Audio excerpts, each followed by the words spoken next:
कि जो 16 से अधिक मस्जिद शहीद हुई हैं, उन मस्जिदों का पुनर्निर्माण और उनकी मरम्मत करवाई जाए सरकार के द्वारा। त्रिपुरा की सरकार को बर्खास्त किया जाए। जिन भाइयों की दुकान लूटी है उन्हें आर्थिक सहायता दी जाए। जिन भाइयों के घरों में आग लगी है उन्हें आर्थिक सहायता दी जाए। और जिन लोगों ने आग में जान गंवाई है उन्हें 25 लाख रुपए का मुआवजा दिया जाए।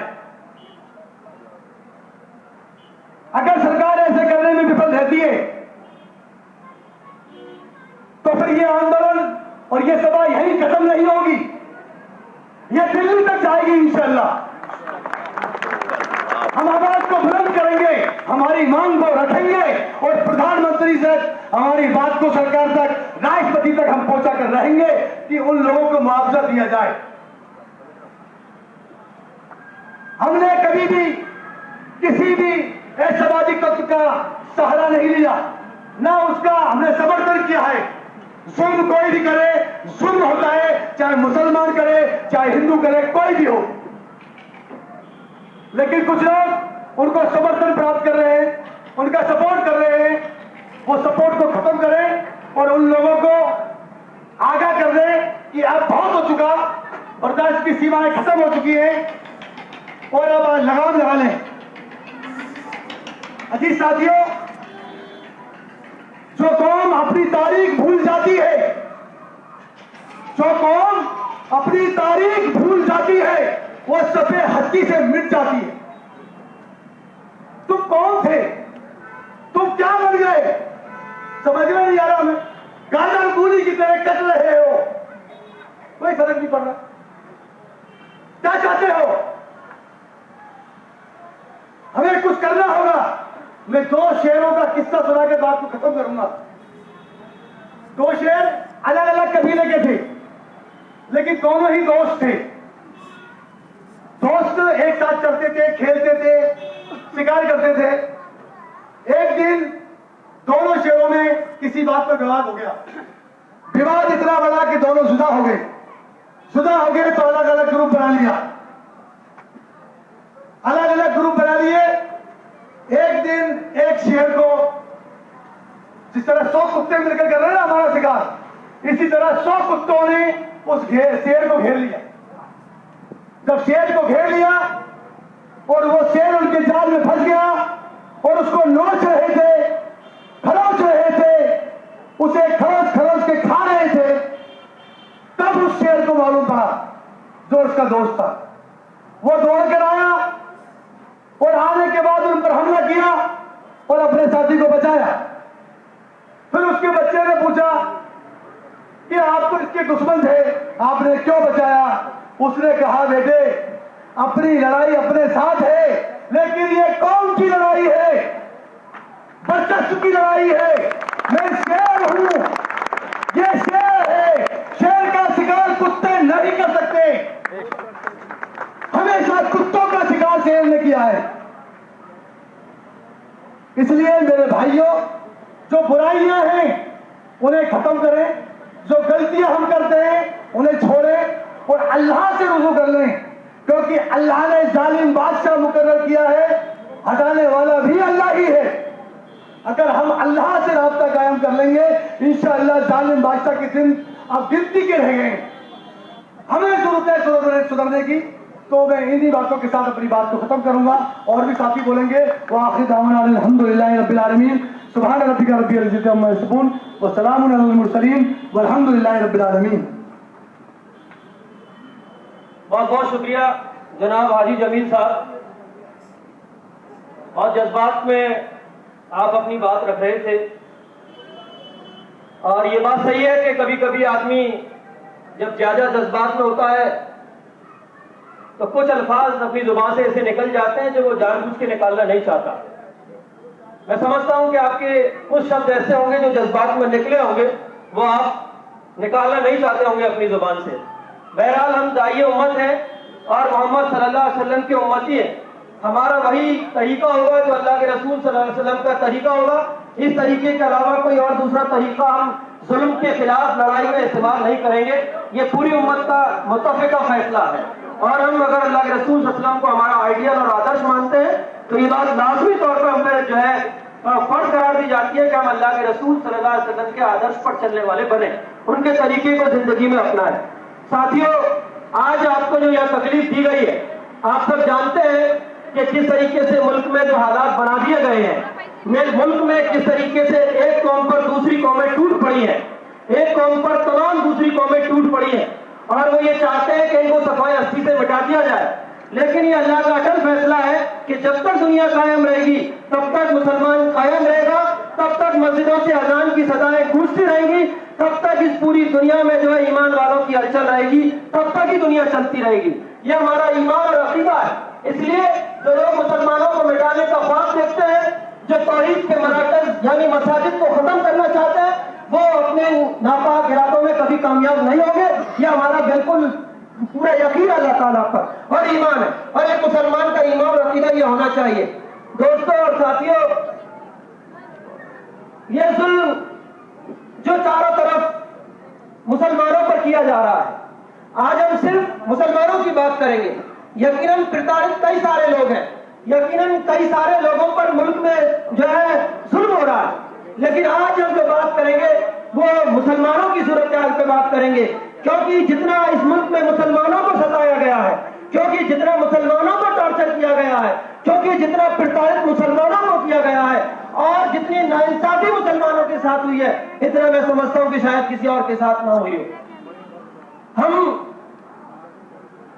ये बात कहना चाहते हैं कि जुल्म का जख्म बढ़ता जाएगा, जुल्म का जख्म बढ़ता जाएगा, अत्याचार का हौसला बढ़ता जाएगा। गर न उठी आवाज जुल्म के खिलाफ, गर न उठी आवाज जुल्म के खिलाफ, मजबूरी से लड़ता जाएगा। हम बेयार मददगार हैं। एक राहुल गांधी ट्वीट कर देते हैं, पूरे मुसलमान जश्न मनाते हैं कि अब तो मुसलमानों की मदद होकर रहेगी। इतनी मजबूरी की हालत में हम जी रहे हैं। यकीनन उन्होंने अपना काम किया और यह काम उनको बहुत पहले शुरू कर देना चाहिए था जो आज वो काम शुरू कर रहे हैं। मैं कांग्रेस के राहुल गांधी जी से यह बात कहना चाहता हूं कि आज जब मुसलमान भाइयों की उनको याद आ रही है, अगर उनको बहुत पहले मुसलमानों की याद आ गई होती तो क्या उनकी ही हालत होती, न देश की ही हालत होती। भाइयों, त्रिपुरा में जो कुछ हुआ हाजी साहब ने आपके सामने बताया, मैं भी मुख्तसरन आपके सामने बात रखने की कोशिश करूंगा कि क्या कुछ घटना हुई और अभी क्या पोजीशन है और हमको इन हालात में क्या करना चाहिए पूरे हिंदुस्तानी मुसलमानों को। मामला क्या था, आप तमाम लोगों को पते होंगे, बांग्लादेश के अल्पसंख्यकों पर हमला होता है दूसरे देश में, हमारे देश में नहीं, दूसरे देश के अल्पसंख्यकों पर हमला होता है और उन अल्पसंख्यकों की हिमायत में यहाँ कुछ लोग जिन्होंने मुल्क में नफरत की सुपारी ली हुई है, जो मुल्क में सबसे बड़े नफरत के सौदागर हैं, जो नफरत के सबसे बड़े ठेकेदार हैं, जो देश को तोड़ना चाहते हैं, जो देश को बांटना चाहते हैं, वो लोग उन अल्पसंख्यकों की हिमायत में खड़े होते हैं। चाहे देश के अल्पसंख्यकों को जलाया जाए, चाहे देश के अल्पसंख्यकों को मारा जाए, चाहे देश के अल्पसंख्यकों की संपत्तियों को नुकसान किया जाए, लेकिन उनको विदेश के अल्पसंख्यकों की जो है परवाह है, देश के अल्पसंख्यकों की परवाह नहीं। बहरहाल बांग्लादेश में जो कुछ हुआ उसकी मैं फ्रेटर्निटी अध्यक्ष होने के नाते कड़ी शब्दों में निंदा करता हूं कि बांग्लादेश में जो कुछ हुआ बहुत गलत हुआ, नहीं होना चाहिए था और जिन लोगों ने किया उन पर कड़ी से कड़ी बांग्लादेश की सरकार को कार्रवाई करनी चाहिए। और आपके लिए बता दूं कि कार्रवाई की भी गई है, तकरीबन 500 लोग गिरफ्तार अभी तक बांग्लादेश में हो चुके हैं जिन्होंने अल्पसंख्यकों पर हमला किया। लेकिन हमारे इस हिंदुस्तान के अंदर बात करते हैं तो आपको मालूम होना चाहिए कि हमारे यहाँ जो लोग त्रिपुरा में बांग्लादेश के लिए प्रदर्शन कर रहे हैं, लगातार धरने और रैलियां कर रहे हैं, उनको पूरी छूट है। आप चाहे मुसलमानों के घरों को जला सकते हैं, आप चाहे मुसलमानों की संपत्ति को नुकसान पहुंचा सकते हैं, आप चाहे मुसलमानों के धर्म स्थलों को नुकसान पहुंचा सकते हैं, आप चाहे मुसलमानों की भावनाओं के साथ खेल सकते हैं, ये उनको पूरी छूट है। और उस दिन से लेकर आज तक वो पूरी छूट के साथ पूरे त्रिपुरा में जो है दंडनाते हुए फिर रहे हैं और मुसलमानों पर अत्याचार करते हुए फिर रहे हैं। ये मैं क्या समझू, ये यही क्या केंद्र में बैठी सत्ता के नशे में चूर मोदी सरकार, और त्रिपुरा में भाजपा सरकार खुला संरक्षण उनको दे रही है। हमारा ये मानना है, और मानना नहीं बल्कि साफ तौर पर कहना है कि सत्ता के संरक्षण के बिना कोई भी इतनी हिम्मत नहीं कर सकता जो त्रिपुरा में की गई है। मैं कहता हूं कि बीजेपी के गुंडे हैं वो। सरकार ने बाकायदा उनको भेजा है, त्रिपुरा की सरकार ने, कि आप जाइए और तांडव मचाइए, मुसलमानों में खौफ और भय का माहौल पैदा करिए, ताकि वो हमारे सामने बढ़कर नहीं बोल सकते, ताकि वो जो है संपत्ति खड़ी नहीं कर सकते, वो गरीब रहे, वो जिल्लत की जिंदगी जिए। ये यहाँ की भाजपा सरकार चाहती है, और इसी तरीके से उन्होंने गुंडों को वहां भेजा मुसलमानों के इलाके में। जाइए, तांडव मचाइए, आपको पुलिस छूट है। अगर आपको संरक्षण की जरूरत पड़ेगी तो हम पुलिस देंगे आपको, हम आपको बढ़िया से बढ़िया सुविधा देंगे, आप पर कोई मुकदमा भी हम नहीं लगाएंगे, लेकिन आप तो जाइए और मुसलमानों पर हमला कर दीजिए। यही समझा जाएगा जिस तरीके से वहां तांडव मचाया जा रहा है। हम देख रहे हैं कि इस छूट के नतीजे में तकरीबन 16 मस्जिदों को शहीद कर दिया गया। वो मस्जिद जो मुसलमानों के सबसे पवित्र स्थान होता है, जो सबसे पाक जगह होती है इस जमीन पर, नापाक इरादों के साथ, नापाक मंसूबों के साथ और नफरती सोच को लेकर उन मस्जिदों को तबाह किया गया, शहीद कर दिया गया। यकीनन हमारा दिल दुखता है, यकीनन इस मुल्क के कोने कोने में बसने वाले हर मुसलमान का त्रिपुरा की वो जलती हुई तस्वीरों को देखकर दिल दुखता है। वही जोश और जज्बा मुसलमानों के पास भी मौजूद है जो त्रिपुरा के गुंडों के पास मौजूद है, लेकिन ये मुसलमान अपने आप को कानून के दायरे में रहकर बात करने का सलीका जानता है। यह तो बेकाबू नहीं होता। और मान लीजिए अगर हो जाए, कल्पना कीजिए अगर हो जाए, तो इस देश की हालत क्या होगी।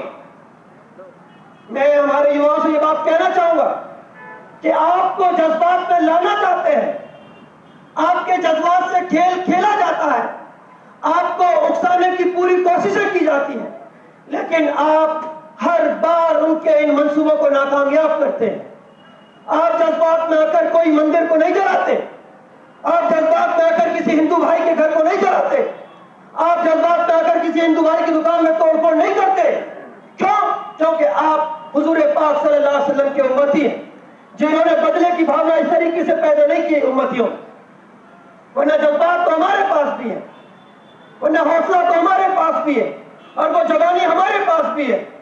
लेकिन दोस्तों और साथियों, एक बात याद रखना चाहिए, जुल्म के खिलाफ बोलने की जिम्मेदारी आपकी और सबकी है।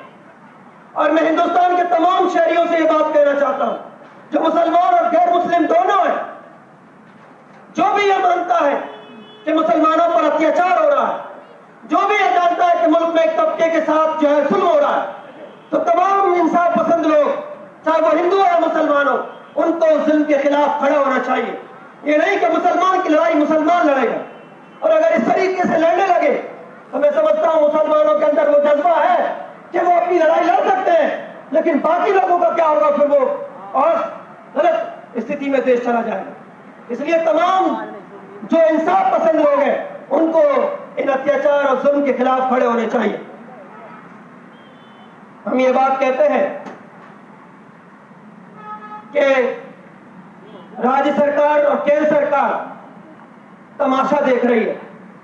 त्रिपुरा की सरकार और मोदी सरकार तमाशा देख रही है, मस्जिदों के शहीद होने पर जश्न मना रही है, मुसलमानों के घरों और दुकानों में से उठती हुई आगों को की लपटों को देख देख कर उनका जोश बढ़ रहा है।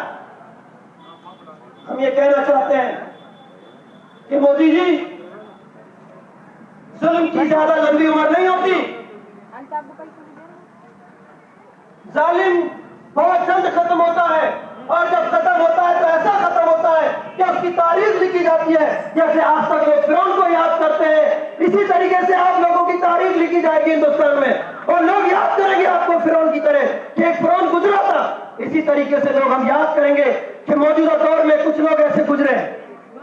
हमारी पीढ़ियां याद करेंगी कि सन 2020 के आसपास ऐसे जालिम और जाबिर हुक्मरान गुजरे हैं जो मुल्क के एक तबके को सताया जा रहा था वो जश्न मना रहे। इसलिए हम अपील करना चाहते हैं कि वो फौरी तौर पर इकदाम करें, फौरी तौर पर आगे आए और वहां जो कुछ चल रहा है उसको रोकें। आप देखिए त्रिपुरा में एक जगह है, कुछ जगह पर यह चल रहा है। त्रिपुरा जो उत्तरी भाग है वहां ये सब कुछ नहीं है। वहां के मुसलमान सड़कों पर निकले, उन्होंने उसका विरोध किया, हिंसा का, मस्जिदों को जो शहीद किया गया उसका विरोध किया। तो आप देखिए उसी इलाके में धारा 144 लगाकर मुसलमानों को रोक दिया जाता है और जो दंगे हो रहे हैं वह कोई 144 नहीं, वह कोई किसी की गिरफ्तारी नहीं, वह कोई किसी पर दबाव नहीं। और जो उत्तरी त्रिपुरा है जहां मेरे मुसलमान विरोध करते हैं उनको जो है 144 लगाकर रोक दिया जाता है।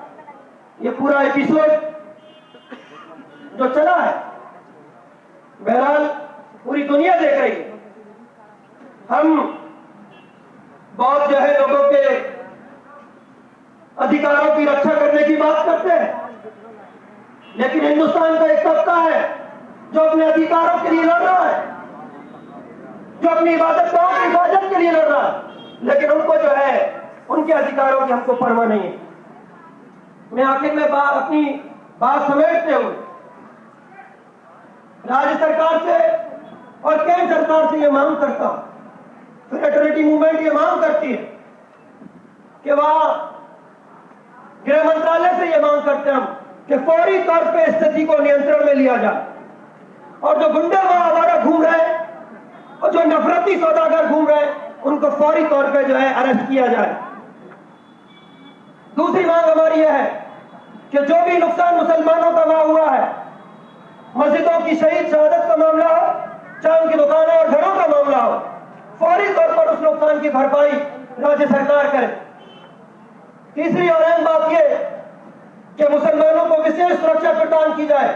मुसलमानों को खतरा है अपनी जान का, माल का, इज्जत का, आबरू का, इसलिए फौरी उनको सुरक्षा जो है प्रदान की जाए और जो आतंक फैला रहे आतंकी है उनके खिलाफ जल्द से जल्द कड़ी से कड़ी कार्रवाई की जाए ताकि राज्य में और देश में शांति स्थापित हो सके।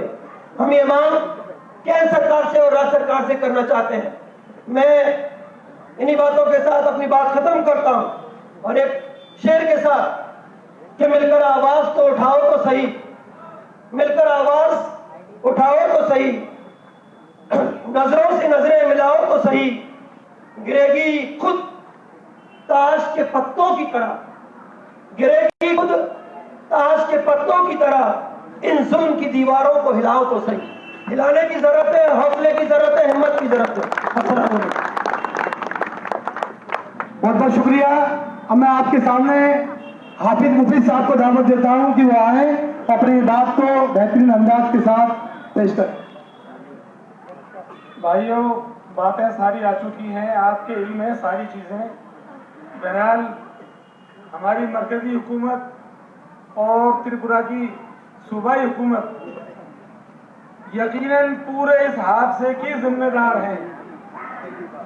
और आप ये देखिए, ऊपर वाले का, कुदरत का एक कायदा है कि जुल्म की ज्यादा लंबी उम्र नहीं होती है। दुनिया के अंदर हमारे मौजूदा करीब जमाने में 2 आदमी बड़े जालिम हुए हैं। सुनिए भाई, अरे सुनिए, सुन रहे। 2 आदमी बड़े जालिम हुए हैं अभी इस पिछले कुछ अरसे में, जिसका एक का नाम हिटलर था, दूसरे का नाम मुसोलिनी था। आज दुनिया हिटलर और मुसोलिनी को किस नाम से जानती है? उनको दुनिया जालिम और हैवान के नाम से जानती है। तारीख में उनको बुरे नाम से पुकारा जाता है, हिटलर और मुसोलिनी को। तो ऐसे ही सूरत हाल भाई ये है, हमारे मुल्क की जो जिम्मेदारी श्रीमान मोदी जी पर है, ये सारी उनकी जिम्मेदारी है। ये सारे आवाम जो है, हिंदू मुस्लिम ईसाई, सब उनके समाज का कुनबा है। ये तफरीक क्यों हो रही है, फर्क क्यों किया जा रहा है? आप जश्न मना रहे हो, ये मुल्क के मफाद में नहीं है।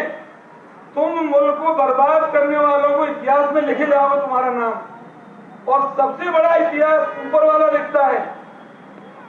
जब उसकी लाठी चलेगी तो तुम्हारा कहीं जो है नाम और निशाना रहेगा। इसलिए इंसाफ करो। हम तो ये कहते हैं, आपको याद दिलाते हैं, ऊपर वालों ने आपको वक्त दिया है, लोगों की खिदमत करो। हुकूमत का काम खिदमत करने का है, इंसाफ करने का है, न्याय करने का है। मुल्क में रहने वाले तमाम लोग इस मुल्क के नागरिक हैं, सबके साथ इंसाफ कीजिए। आप सबके प्रधानमंत्री वजीर आजम हैं, ये क्या ज्यादती है, ये क्या इंसानियत है? तुम मुल्क को बर्बाद करने को तुले हुए हो। इसलिए मैं तो अपनी बात खत्म करता हूँ इसी बात पर कि जो मसाजिद वहाँ बर्बाद की गई है, जो अल्पसंख्यकों की दुकानों को और मार्केटों को जलाया गया है, हुकूमत की जिम्मेदारी है कि उनको पूरा मुआवजा दे, मसाजिद की तामीर की जाए और जो जालिम और नालायक जो आतंकवादी हैं उन पर मुकदमा दर्ज करके उनको गिरफ्तार किया जाए। यही सही इंसाफ होगा और यही इसकी जो है तलाफी होगी। बाकी मैं ऊपर वाले से दुआ करता हूँ मुल्क में अमन अमान रहे और हमारे हुक्मरानों को अल्लाह ताला अक्ल सलीम दे कि वो मुल्क के वफादार बने। आज़ादी में कहीं नाम नहीं है उनका, वो गद्दारों की फहरिस्त में है। इसलिए अभी उनको मौका है कि वो सुधर जाएं और मुल्क के इंसाफ कायम करें। बस यही मेरी चंद बातें हैं, मैं जज्बाती बातें करता नहीं। बाकी जो है इंसाफ बहुत बड़ी चीज है। ठीक है, शुक्रिया आपका, धन्यवाद। आज सितमगार हुनर आजमाए, तुम तीर आजमाओ, हम तीर आजमाए। अस्सलाम वालेकुम। अभी हम देखे सारी बातें आपके सामने आ गई है।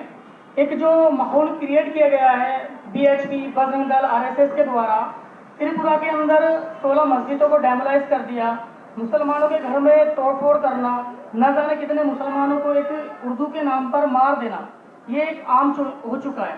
2014 में जब मोदी सरकार आई है, आने के बाद में तब से हम देखें ये प्रोपेगेंडा बहुत ज़्यादा चल रहा है।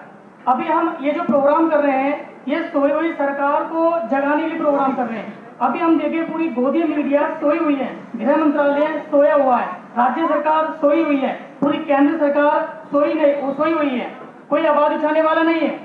हम इंसाफ के लिए आवाज उठा रहे हैं और आज आया से आह्वान करते हैं कि जब भी अगर ऐसा कोई होगा हम उनके लिए हर वक्त खड़े हुए हैं।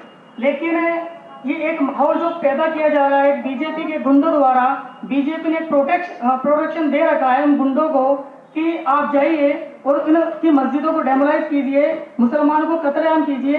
क्या ये करना चाहिए? क्या बांग्लादेश में माइनॉरिटीज पे अगर गलत हुआ तो क्या उसका ये इस तरह हल करेंगे? क्या हम पूरा कंडेम करते हैं बांग्लादेश में जो घटना घटी है, लेकिन क्या उसका इस तरह से ये लोग जो जोश में आकर इबादत गाहों को तोड़कर इतना ये माहौल गंदा करने की जो कोशिश कर रहे हैं, ये कहाँ तक सही है? हम राष्ट्रपति महोदय से अपील करते हैं कि ऐसे लोगों को प्रोटेक्शन देने की बजाय, सरकार के द्वारा प्रोटेक्शन देने की बजाय जल्दी से जल्द इनकी गिरफ्तारी की जाए। और हमारी मांग social democratic party of India की तरफ से ये मांग है, मैं मांग करता हूँ ऐसे कि जितनी भी मस्जिदों को तोड़ा गया है उनको दोबारा से रिपेयर किया जाए और जिन मुसलमानों की जान मान की हानि हुई है उनको एक मुआवजा दिलवाया जाए जिससे उनका एक जीवन सुचारू रूप से चल सके। वरना हम देखें दिल्ली के अंदर जो हुआ है, इन लोगों ने पहले एक षड्यंत्र के अकॉर्डिंग पूरा दंगा करवाया, उसी के अकॉर्डिंग ये त्रिपुरा में कर रहे हैं। अगर प्रशासन इनको नहीं रोकता, अगर अब नहीं रोक पाएगा प्रशासन में दम नहीं इनको रोकने का, तो ये लोग पूरे स्टेट के अंदर, पूरे इंडिया के अंदर एक ऐसा माहौल बनाते जा रहे हैं, जगह जगह ऐसा गंदा माहौल क्रिएट करते जा रहे हैं और प्रशासन बैठा बैठा देख रहा है। ऐसा क्यों? क्या आज जो बीजेपी सरकार अगर केंद्र में है तो क्या इनसे दबके है क्या? मैं पूछना चाहूंगा ऐसे। लेकिन देखिए हम एक माहौल इन लोगों ने गंदा कितना कर रखा है। तो सभी अमन पस्त लोग आज यहाँ शामिल हैं, उनका मैं बहुत बहुत शुक्रिया अदा करना चाहूँगा। और आखिर में हमारा मौलाना महबूब साहब है आपके सामने।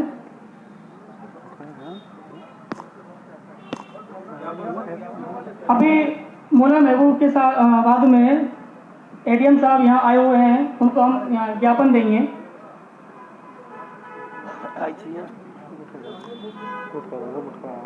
अल्हम्दुलिल्लाह व कफा व सलामुन अला इबादिहिल्लज़ीना इस्तफ़ा, अम्मा बाद। अऊज़ु बिल्लाहि मिनश शैतानिर रजीम, बिस्मिल्लाहिर रहमानिर रहीम। अंतुमुल अअलौना इन कुंतुम मुमिनीन, सदक़ल्लाहुल अज़ीम व सदक़ रसूलुन नबियुल करीम व नहनु अला ज़ालिका मिनश शाहिदीन वश शाकिरीन वल्हम्दुलिल्लाहि रब्बिल आलमीन। 100 बार संवारा है हमने इस मुल्क के गैसुए बरहम को, 100 बार संवारा है हमने इस मुल्क के गैसुए बरहम को, ये अहले जुनू बतलाएंगे हमने क्या दिया है आलम को। मौजूद दोस्तों, भाई बुजुर्गों, आज जो त्रिपुरा के अंदर हुआ वो वाकई ही बड़ा दर्दनाक और बड़ा खतरनाक जो हमारे भाइयों के साथ हादसा हुआ है वो बड़ा खतरनाक हुआ है। अभी सुबह उसी के ताल्लुक से बात हुई कि एक एहतजाजी प्रोग्राम किया जाए और एक एसडीएम साहब को ज्ञापन दिया जाए राष्ट्रपति के नाम, ताकि राज्य सरकार और केंद्र सरकार उस पर काबू पाए। ये अत्याचार जुल्म जो हो रहा है ये कई सालों से चल रहा है और आप देख रहे हो, कभी यूपी के अंदर होता है, कभी गुजरात के अंदर होता है, कभी कहां हो रहा है, कभी महाराष्ट्र में हो रहा है, कभी आसाम में। ये अत्याचार दोस्तों, भाई बुजुर्गों, ये जुल्म ये ज्यादा इसकी चलती नहीं है। जुल्म की टहनी क्या फलती नहीं है, वो तो गरज होती है। जुल्म की टहनी कभी फलती नहीं और नाव कागज की सदा चलती नहीं। दोस्तों, भाई बुजुर्गों, ये कितना ही अत्याचार करे, कितना ही जुल्म करे, मगर ये फलने और फूलने वाले नहीं हैं। इनका नेश तो नाबूद होंगे, बर्बाद होंगे, तबाह बर्बाद होंगे और ऐसे होंगे कि इनका नामो निशान तक मिट जाएगा। दोस्तों, भाई बुजुर्गों, हमने इस मुल्क को बनाया है, बसाया है और रचाया है, उसको तरक्की दी है। जब जब भी मुल्क के अंदर जरूरत पड़ी है उस वक्त जमीयत उलमा हिंद सामने आई है, चाहे मिल्ली या कौमी या मिल्लती, हर एतबार से भी हर मैदान के अंदर जमीयत उलमा मैदान में आकर और इसकी कमान को संभाला है। जमीयत उलमा हिंद इस हिंदुस्तान की सबसे बड़ी जमीयत है जिसने कांग्रेस के शान बशाना तहरीक आजादी के अंदर पूरा हिस्सा लिया। इस मुल्क को बनाया है, बसाया है और आगे तरक्की की है। इस मुल्क की खातिर खून बहा है, एक भाईचारे की एक मिसाल कायम की है। दोस्तों, भाई बुजुर्गों, कितने ही अत्याचार कर ले, अंतुमुल आलौना इन कुंतुम मुमिनीन, तुम ही सर बुलंद रहोगे और तुम ही कामयाबी को पहुंचोगे और तुम ही कामयाब होगे अगर तुम पक्के सच्चे ईमान वाले हो। ईमान की बुनियाद पर अल्लाह रब्बुल आलमीन कामयाब फरमावे। आज हम देख लें हमारा ईमान कितना कमजोर है। आज हम खुद अपने गिरवान के अंदर झांक के देख लें कि हमारा ईमान कितना कमजोर है। सहाबा इकराम जो अल्लाह ताला अजमाइन का ईमान एक था। मगरिब की वादियों में गूंजी सदा हमारी, मगरिब की वादियों में गूंजी सदा हमारी, थमथा न था किसी से सेले रवा हमारा। एक वो भी था हमारा, जिधर घुस गए उधर दोस्तों, भाई बुजुर्गों, हाँ, फतेह ही फतेह, जीत ही जीत की आवाज सदाएं आती थी। दश्त तो दश्त, दरिया भी ना छोड़े हमने, बहरे जुल्मात में डाल दिए घोड़े अपने।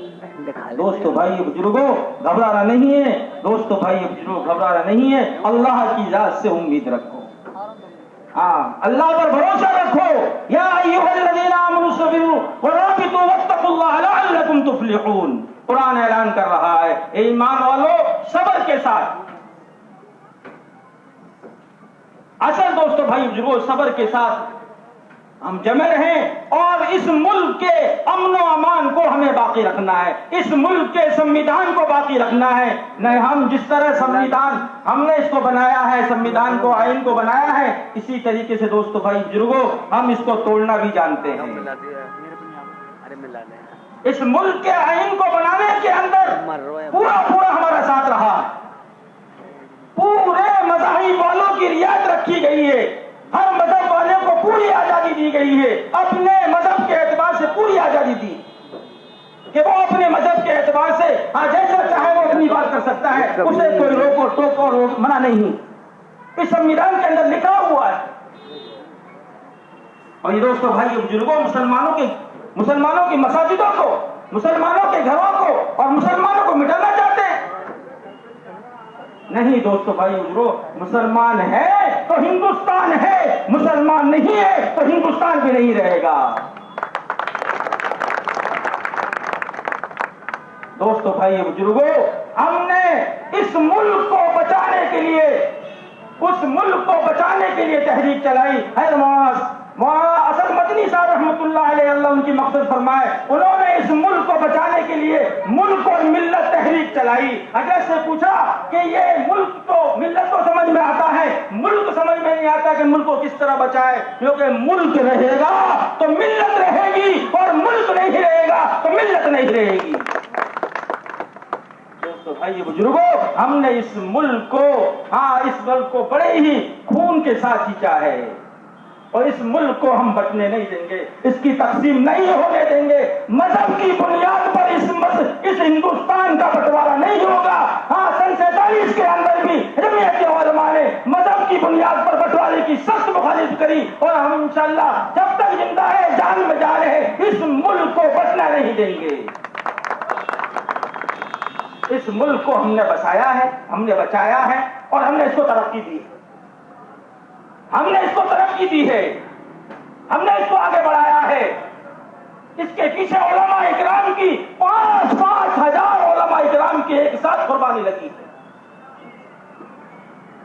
चांदनी चौक से लेकर लाहौर तक ऐसा दर्द बाकी नहीं था जिसके ऊपर किसी हाफिज और आलिम की गर्दन ना। इस मुल्क की खातिर काफी कुर्बानी लगी। इसलिए दोस्तों, भाई बुजुर्गों, इस मुल्क को बाकी रखना है। हमें केंद्र सरकार से भी और राज्य सरकार से भी ये कहना है कि त्रिपुरा के अंदर जो दर्दनाक हादसा हमारे मुसलमान भाइयों के साथ उन्होंने किया है, बड़ा ही खतरनाक हादसा किया है। हमारी मस्जिद और हमारी इबादतगाहों को उन्होंने ढहाया है, हमारी इबादतगाहों को और गिराया है और हमारे मुसलमान भाइयों के मकानों के अंदर आग लगाई है, दुकानों को बर्बाद किया है। ये हादसा हमें बर्दाश्त नहीं है। इसलिए हम राज्य सरकार से भी और केंद्र सरकार से भी हम ये मांग करते हैं कि उन जो सरपसंद लोग हैं उनको कंट्रोल किया जाए, उनको जेलों में डाला जाए और मुसलमान जिनको नुकसान हुआ है उनका भरपूर ताउन किया जाए और उन गुंडों को जेल में बंद करके और जो हमारी मसाजिदों को, हमारी दुकानों को जो आग लगाया है उसका पूरा ताउन किया जाए। अल्लाह रब्बुल आलमीन अमल की तौफीक अता फरमाए और अमन और अमान नसीब फरमाए।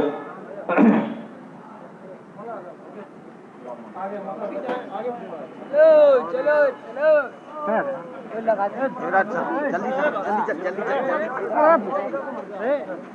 कहाँ भाग रहे हो?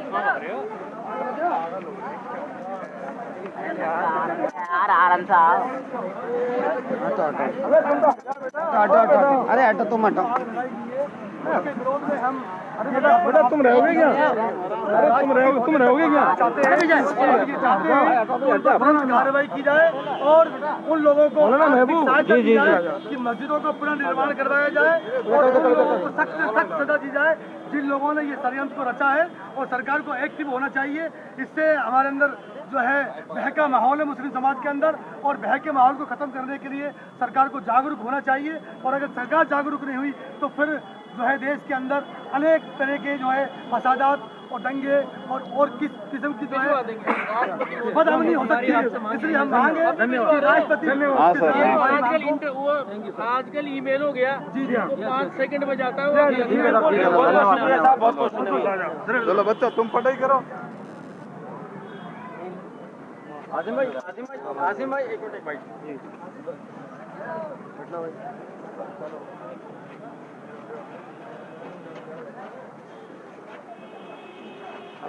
आखिर ये त्रिपुर का क्या मामला है? त्रिपुरा का जो प्रोटेस्ट किया जा रहा है यहाँ गंगापुर।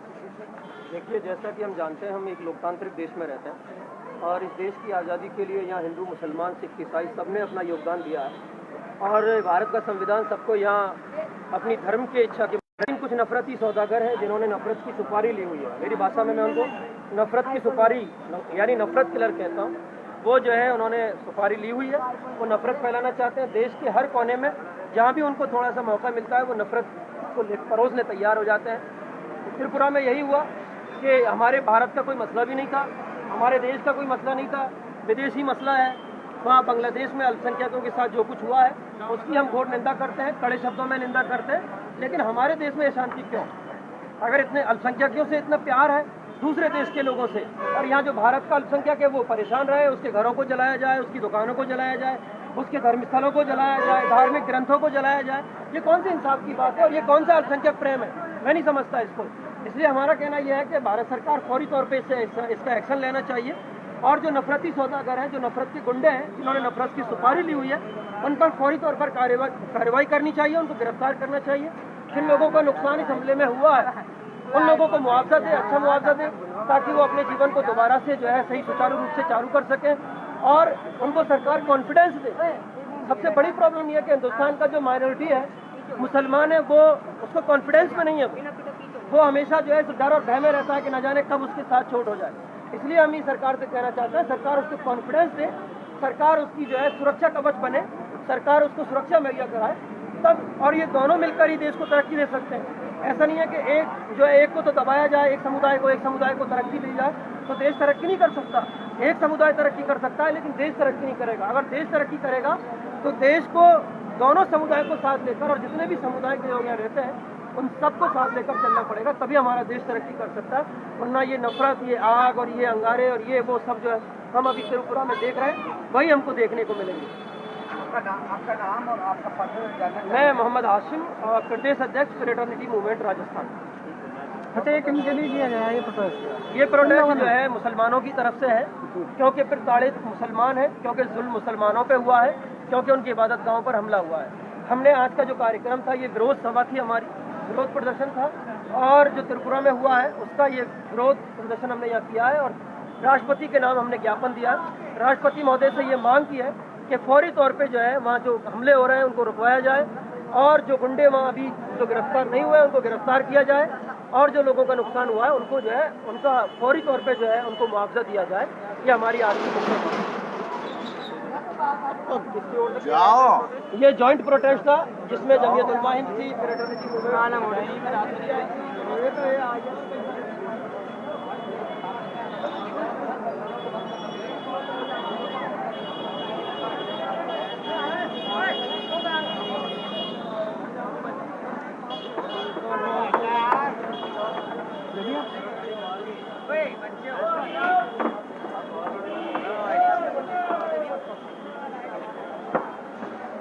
अंकल तो इसका ले रहे हैं पेपर का।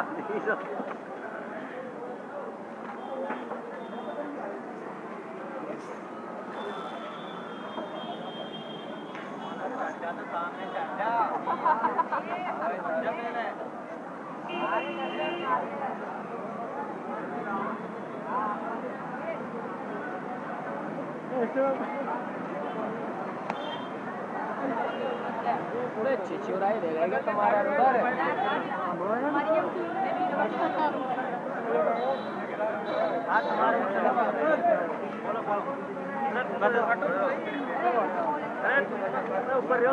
सर, आज जो आपके द्वारा विरोध प्रदर्शन किया गया, किस विषय को लेकर विरोध प्रदर्शन किया गया?